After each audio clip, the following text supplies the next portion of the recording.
మీరు ఎప్పుడైనా north India వెళ్ళండి. సారీ, నేను సౌత్ ఇండియన్ తక్కువ చేయట్లేదు, నేను పుట్టింది కూడా ఎక్కడే కదా. కానీ నేను మార్వడేసి ఉండే ఏరియాలో బాగా పెరిగాను. వాళ్ళు ఏం చేస్తారు తెలుసా, నెల్లూరులో రైల్వే స్టేషన్లో ఎప్పుడైనా నార్త్ నుంచి ట్రైన్ రాగానే వాళ్ళని రిసీవ్ చేసుకునేదానికి వీళ్ళు వస్తారు. ఎవరు? వాళ్ళ ఫ్యామిలీ మెంబర్స్ వస్తారు. ట్రైన్లో నుంచి ఎవరు దిగంగానే వాళ్ళు ఏం చేస్తారు తెలుసా?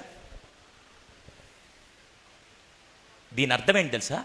ఒక్కసారి ఇలా బెండ్ అయి పెడుతున్నప్పుడు నువ్వు ఎంత తోపు తురుము ఇగో అంతా నేలకొచ్చి అప్పుడు నీ పర్సనాలిటీ స్టార్ట్ అవ్వద్దని నేను అంటాను. That is the first respect they have started.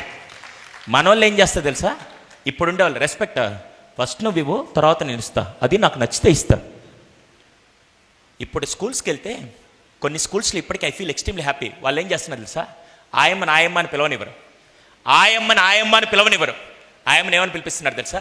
అక్క అని పిలువంటే అప్పుడు 40 మంది స్టూడెంట్స్ వెళ్తే బాత్రూమ్ కడగడానికి ఒక అక్క ఎంత ఇబ్బంది పడుతుందో స్టూడెంట్కి ఆ రెస్పెక్ట్ ఇవ్వడం ద్వారా వాళ్ళకి తెలిసిందని నేను అంటాను. Right are wrong?